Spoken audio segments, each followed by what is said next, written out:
Pas Charles-Marie, c'est quoi une vocation? Ah, Hugo, c'est une grande question. Quand on parle de vocation, parfois on pense prêtre, religieuse, consacrée, etc. En fait, la vocation, c'est d'abord quelque chose de beaucoup plus large, beaucoup plus général. C'est Dieu a quelque chose à t'offrir pour cette vie-là.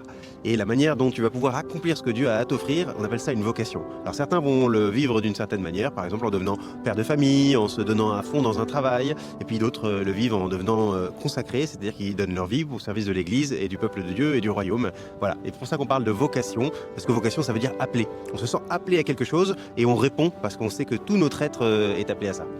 Et alors pourquoi on a besoin de consacrer?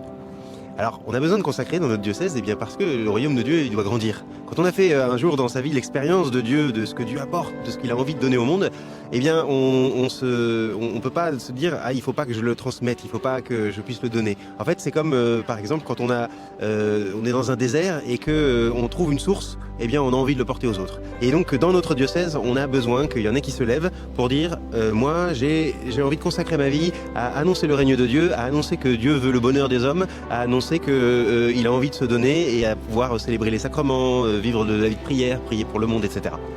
Et alors qu'est-ce qu'on peut faire? Alors qu'est-ce qu'on peut faire aujourd'hui? Quand on est collégien et qu'on est au Stipélé, qu'est-ce qu'on peut faire pour les vocations? Déjà on peut prier.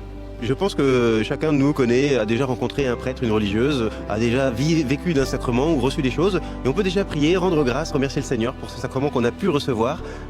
Prier pour la personne qu'on connaît, le prêtre, le religieux, la religieuse, qui a besoin de soutien, qui a besoin de savoir que cette vie qui est donnée, elle a du prix, de la valeur, etc. Donc on peut prier déjà. Et puis on peut aussi demander au Seigneur qu'il fasse grandir dans le cœur de plein d'autres gens ce désir de se mettre au service. Parce qu'on en aura encore besoin des sacrements. Ça nous nourrit, ça nous porte, ça nous rend heureux, on en a besoin et il faut qu'il y ait des gens pour nous les donner.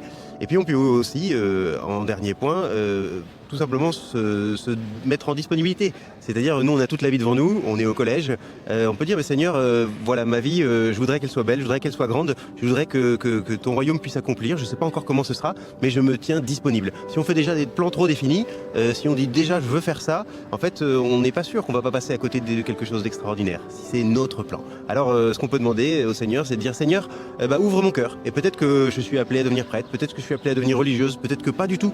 De toute façon, le Seigneur, il nous appelle à travers nos désirs, ce qu'il veut, c'est notre bonheur. Donc, si c'est ça, on pourra répondre avec un grand sourire, Seigneur, je veux te suivre. Merci. Abonne-toi.